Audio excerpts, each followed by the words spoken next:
The video quickly garnered strong reactions from people shocked by its brutality. A sledgehammer road rage attack caught on camera in Philadelphia. Take a look at your screen. This surveillance video shows a driver smashing the windows on an SUV in this parking lot. The case is already making headlines across the country and in the United Kingdom. We certainly want to provide assistance and help and justice for what appears to be a victim of a serious crime. And a driver who quickly gets out of the truck with a sledgehammer and starts swinging. A passenger in the silver car opens the door and falls out. And in the distance on the right of your screen, you can see the passenger get hit with the sledgehammer. Eddie Thaxton and George Gaynor work across the street and arrived on the scene minutes after the incident. Society today is spiraling out of control, I think, and these are some of the results. Why are you guys flipping me off? The videos are all over YouTube. You're gonna get mad. Just this year in Adams County, we saw our own road rage incident turn violent. A driver stabbed a guy with scissors in the middle of the road on southbound Federal. It was pretty crazy because it was early in the morning. And then there's this one caught on tape in Austin. A man attacks another guy with a bat while he fights back with a stick. It's almost like being in a movie or a video game and you're getting revenge on someone. Road rage at the extreme. A Florida driver irate with a motorcyclist in Oklahoma. A tailgating truck appears to run a car off the road. Drivers leaving their cars coming to blows. It happens a lot more than you think. People are so quick to rage when they get behind the wheel because stress levels are at an all-time high, and it causes more aggression to come out. Maybe most alarming, a majority of Americans believe road rage is getting worse. In May, an argument between drivers turned into a fight in the streets of Houston. Then one driver rammed the other's car and took off.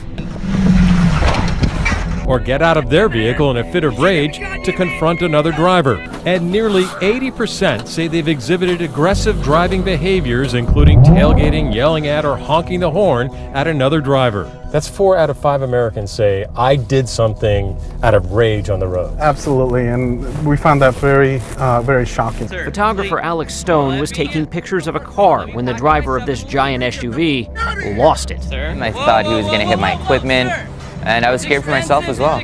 A new AAA Foundation study finds nearly 80% of drivers express significant anger, aggression, or road rage behind the wheel, and 47% of drivers yelled at another driver.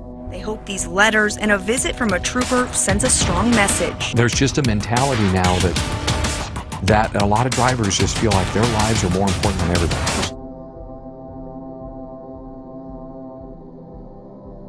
You can see a man walk around the back of the car where he's pointing and gesturing. Then another man, a witness to the shooting, walks up. He's watching it all unfold. They believe this shooting started as a road rage incident in the area of Simsville Road. People in Alabaster today told me they were surprised by the shooting, but road rage is all too common. I guess people are they have no regards to human life, period.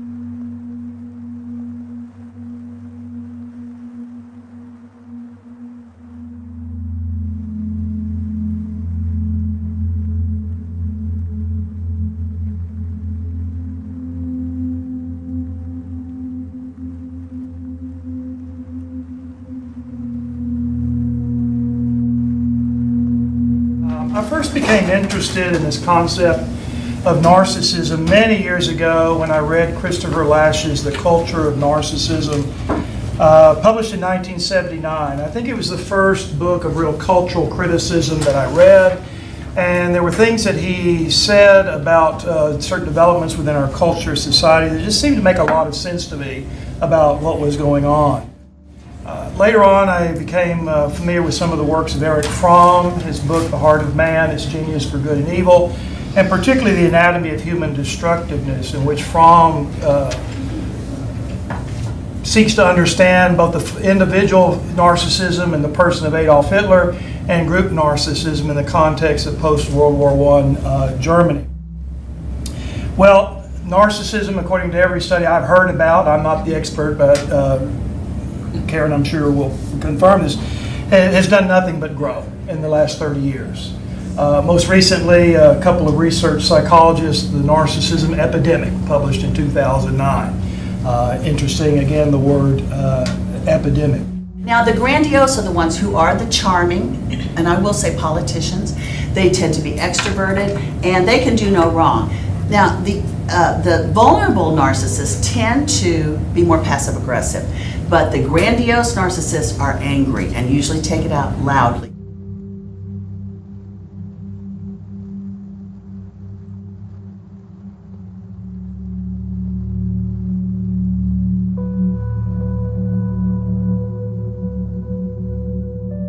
And I think that's it. Like in my classes, my students they do things for one another all the time. They communicate, they cooperate.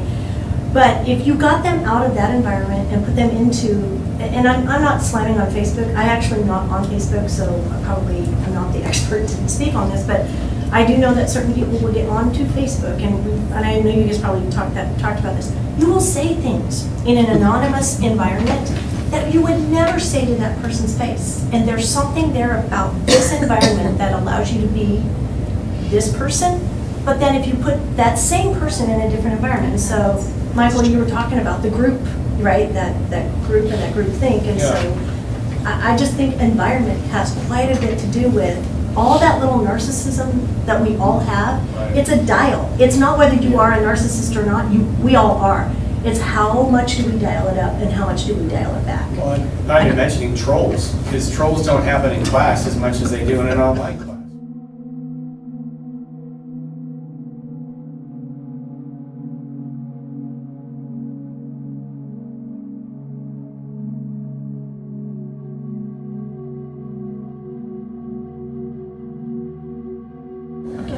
Do you think narcissism is getting worse? Oh yeah. Oh, Kitty, that was pretty quick. 22 years of teaching, it seems like it has increased tremendously. Yeah. Noticeably. Noticeably. The lack of empathy, particularly the lack of empathy and the feeling of entitlement. Absolutely.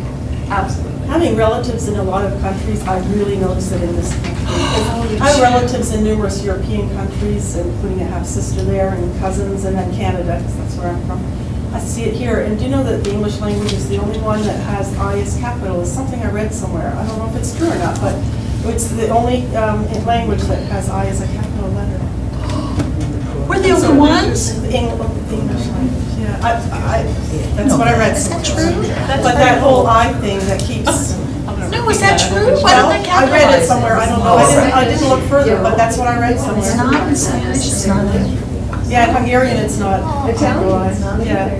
I see an increase in the Indian culture. It parallels the same thing. The culture is changing. I mean, youngsters are being brought up differently, and I think the Western culture is permeating all other cultures. So kids do have a sense of entitlement these days as compared to when I was growing up. So.